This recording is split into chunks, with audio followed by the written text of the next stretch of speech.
Sir అంటే అక్కడ ఆహ్, 'పవన్ కళ్యాణ్' గారిని చూడడానికి ఎవరన్నా ఎక్కువ మంది జనం వచ్చి అందులోనే మీరెవరైతే చెప్తున్నారో వృద్ధుడు అంటే యాహ్! 'పవన్ కళ్యాణ్‌ని' చూడడానికి ఎగబడి వచ్చి అడ్డంగా వచ్చాడా? లేకపోతే తెలియకుండానే వచ్చాడా? అది గూడా 2 జరిగాయి. పవన్ కళ్యాణ్‌ని చూడ్డానికి దారిలో వెళ్తున్నాడని వాళ్ళకి అర్థమైపోయి, పవన్ కళ్యాణ్ చూడ్డానికి రోడ్డుకి 2 వైపులా జనం ఉన్నట్టుగా అర్థమవుతుంది. అయితే హ్మ్. పోలీసులు తగిన సంఖ్యలో లేనట్టుగా గూడా అర్థమవుతుంది. ఎందుకంటే అందరూ కంట్రోల్ చేయలేరు గదా! సో, ఆ అవును. వృద్ధుడు మరి పవన్ కళ్యాణ్ కోసం రోడ్డు మీదకొచ్చాడా? లేకపోతే రోడ్డు దాటుతున్నాడా? అనేది క్లియర్‌గా ఇంకా తెలీదు. అది కాసేపటి తర్వాత గాని న్యూస్ బయటకి వస్తుంది. ఎందుకంటే అఫీషియల్‌గా దీని మీద ఎవరు ఇప్పటివరకు స్టేట్‌మెంట్ ఇవ్వలేదు. అక్కడున్న లోకల్ రిపోర్టర్లు వాళ్ళు చెప్పడం ద్వారా మనకి విషయం అర్థమైంది తప్ప, ఇంకా డీటెయిల్స్ తెలియాల్సింది. అంటే అసలు ఆ వ్యక్తిని పోలీసులు ఎలా అలో చేశారు? ఆ వ్యక్తి ఎందుకు వెళ్తున్నాడు? అతనికి కాన్వాయ్ వస్తుందని తెలుసు గదా! అక్కడ ఎందుకంటే పోలీసులు అందరిని ఆపారు కాబట్టి అతనికి కూడా తెలుసు. మేబీ ఈ మధ్య చూస్తున్నాం మనం మంత్రులు ఎవరన్నా వెళ్తున్నప్పుడు అప్పుడైతే తమ గోడు వెళ్ళబోసుకోవచ్చు. తమ మాటలింటారని హ్మ్. అర్జీలు తీసుకెళ్ళి నిలబడడం.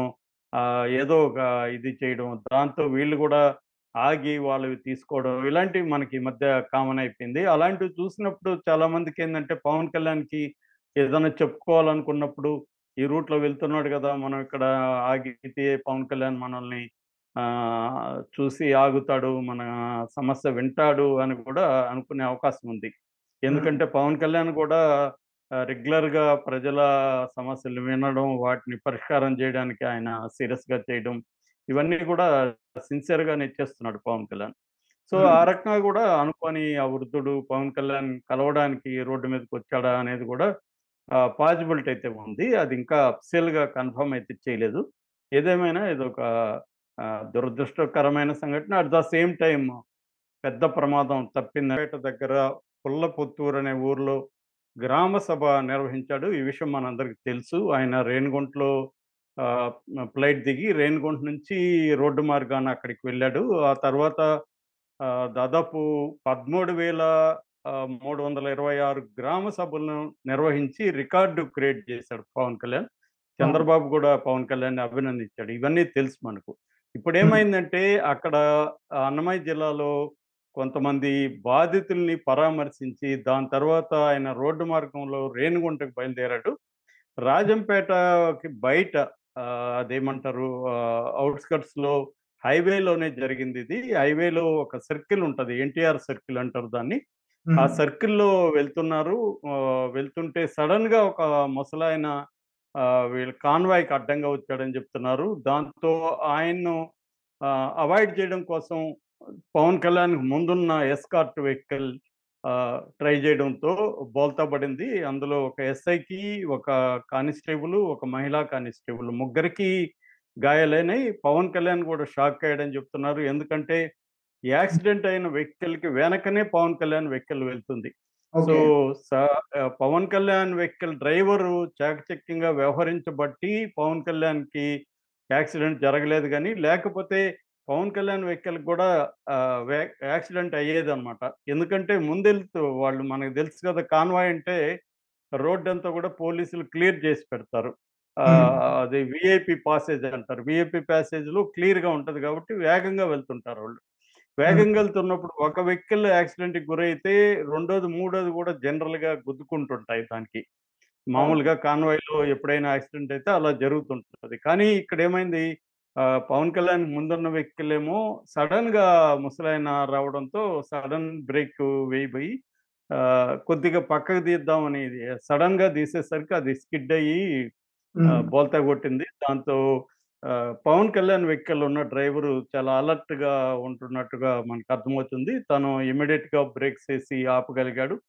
దానివల్ల పవన్ కళ్యాణ్‌కి ఏమి కాలేదు గానీ, అది చూసి పవన్ కళ్యాణ్ కూడా షాక్ అయ్యాడని చెప్తున్నారు.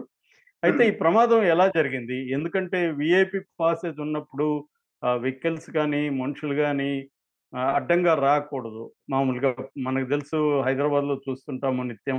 ఆ! పోలీసులు ఎంత అలర్ట్‌గా ఉంటారో, మనుషుల్ని గూడా పోనివ్వరు. అట్లాంటిది ఇక్కడ ఆ వృద్ధుడు ఎందుకు సడెన్‌గా వచ్చాడు? మరి పోలీసులేం జేస్తున్నారు? అనేదానికి ఆన్సర్ లేవు. ఒక ఎక్స్‌ప్లనేషన్ ఏందంటే ఆహ్, వృద్ధుడు సడెన్‌గా వెళ్తాడని పోలీసులు గూడా ఊహించలేదు. అందరిని ఆపిపెట్టున్నారు. సడెన్‌గా అతనెళ్ళేసరికి వీళ్ళు గూడా ఆపలేకపోయారు. హ్మ్. అని చెప్తున్నారు. ఏదేమైనా దీని మీద ఎంక్వైరీ అయితే జరగాల్సింది. ఎందుకంటే పవన్ కళ్యాణ్ కూడా ఆయన డిప్యూటీ సీఎం హోదా అంటేది హ్మ్. ఆహ్, రాజ్యాంగపరంగా సెపరేట్ హోదా లేకపోయినా గూడా చంద్రబాబు ఎంత ఇంపార్టెన్స్ ఇస్తున్నాడో మనకు తెలుసు.